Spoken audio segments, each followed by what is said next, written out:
Hello, I'm Freelander. Welcome to the game Trove. Today we are taking a look at Army of Tactics and yeah, the FUD. The FUD. Basically what it boils down to is the game is too hard. No, slash impossible. So we're gonna go through this. Full disclosure, this video should probably have happened a month ago, because that's when the FUD was the strongest, probably. 2 weeks ago probably would have been best, but here we are, and let's go through it. So, the players, like 1 in every 3 of the game ideas has to do with nerfing, especially the electrician and healer, and or buffing other units, and or giving more units to players, more chances to get the high level units, so on and so forth. I keep getting smashed by trees, etc. So, the players, Thor, the electrician, smashes everything. Like, they don't know how to handle it. They, I am stuck without the best cards because of quest issues and stuff.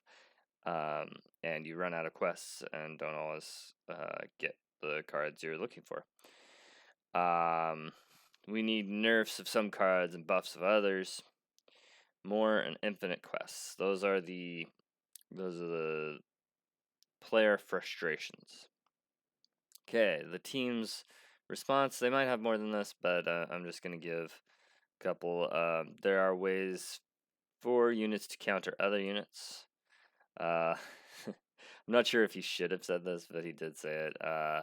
Get good. On one of the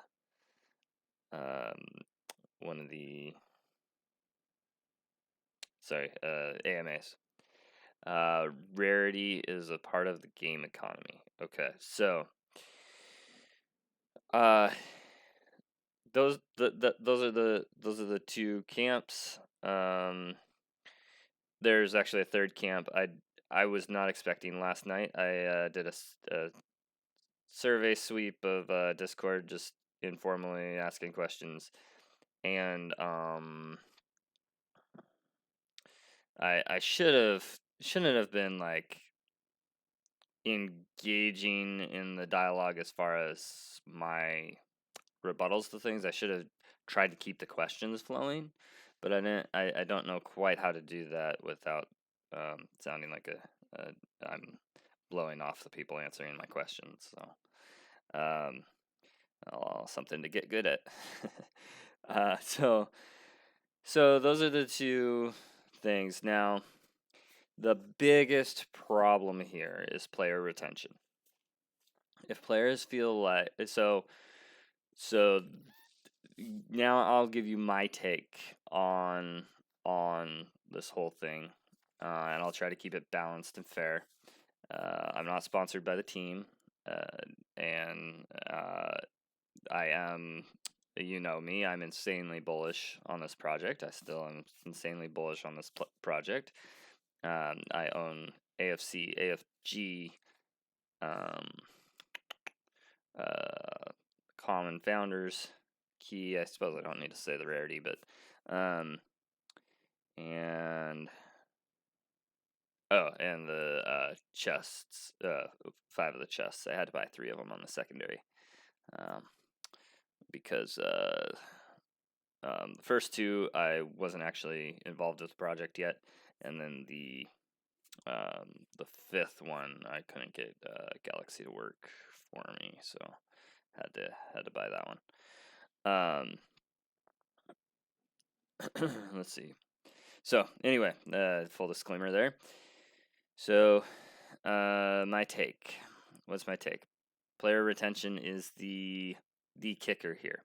I think we've lost a lot of players over the last month. I don't know the statistics. The team would have insights into that more than I would. But it feels like we've lost a lot of players due to frustration at them not feeling like they have the best cards. So, with that in mind, as far as that side of it goes, the other side of it is we have a huge update coming that will wash away all of this. I mean, there might be a new meta where some people don't have the new cards, but it'll wash away all of the current pain points of Island 4 units dominating.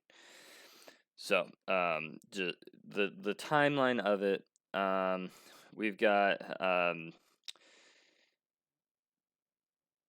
so as far as the buffs and yeah, we'll go through this one thing at a time. As far as the buffs and nerfs go, I think the units are probably calculated for when all the units are in circulation, and they each kind of counter something else, some other strategy. So I'm not sure buffs and nerfs at this point will be particularly good. I'm not a fan of iteratively buffing and nerfing units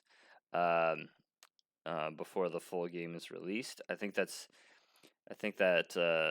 is better done. I don't know, behind new updates and stuff. Mainly because I've had so many units that I've loved over the years that have gotten nerfed, and I hate it. That's my personal, like, I want to find that unit that's overpowered and I want to use it. Anyway, um, that being said, unit combos will change a lot when new units come out and when new units are unlocked.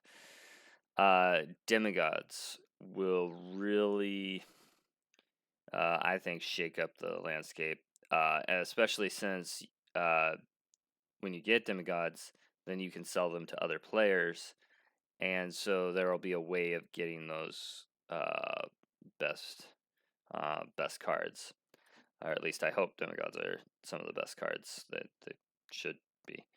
Anyway, but you won't be able to buy them off of anything other than in the game, and probably just other players. So keep that in mind. And card pack opportunities for normal cards. I think they would be foolish not to do a card back a card pack blind box or something like that, so that you can just purchase them with AFC and eventually you'll get what you want. Please don't make it too terribly expensive though. It's always frustrating. Maybe for the really rarest of cards, but winning anyway. So I was just I was playing a lot of Army of Tactics last night, just as I was contemplating this, and I'm on Island 3 with my alt account. I haven't played my main account very much. Kind of because I wanted a fresh start of going from 0 to hero. I'm doing very well on Island 3, but I won 3 or 4 matches in a row versus electricians and healers, and I have no level 4 or Island 4 units. Feels Good Man has a deck that works, that he plays against anybody and can win with it. So the game is far more about mana flow than it is about which units you use. I mean, it's a combination, but there are multiple units that work for multiple roles, and ways of countering strategies. So that being said, so you can win without these cards. Now, in my opinion, they still are the best cards. So it's like playing with your hand tied behind your back. You can still win. You could still win a fight like this. I could definitely win a fight like this. It'd be harder for me if one of my legs was tied too. But in Taekwondo, we like to kick. I'm a Taekwondo practitioner, black belt. Anyway, but you could still win a fight. It's just harder. And when you have two players that are of equal might, the you know, they're both good. They're both really good. The player with the better cards is probably going to win most of the matches. So, yeah, I was having a really hard time battling in elite matches. I haven't done an elite match in a while because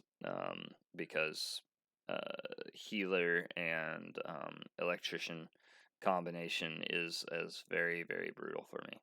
I can beat one or the other usually, but if they have both healer and electrician, very hard for me to take a win away. It's just it's brutal. Okay. So conclusion. This is a problem right now. And I say it is a problem because I do believe we have lost players. We can probably get most of those players back with the new update. But it's always it's always dangerous to frustrate players to leave. I think maybe a solution, but maybe they can't do this because of Apple, is airdropping or doing a slight update to give everybody like 10 more quests, just to give them a chance to have another chance to have the best cards. I know there was an airdrop for OGs that gave us Blick back in the day, but that was before the soft launch, I believe. And like the thing I'll say is we are a few weeks out from updates that'll wash away these problems anyway. So how much of a problem it is at this point, most of the people that are sticking around are okay with the state of things. They're probably not playing quite as much as they would if they had the Island 4 cards. But at the same time, it does give room for innovation and changing up the meta with cards that aren't those cards. So, I won against trees too, by the way. So yeah, that's my thoughts on the matter. I think we have a lot to look forward to next month. I am super excited. Can't wait for Island 5, Demigods, maybe more islands, AFG, being able to use AFC and AFG in the game for things, and what else? Clans, maybe? Oh, clans would be cool. Anyway, so a lot to look forward to. Yep, that's all I have for you today. Thank you for listening. Hopefully you found this entertaining and insightful, and I will catch you later. Freelander, out.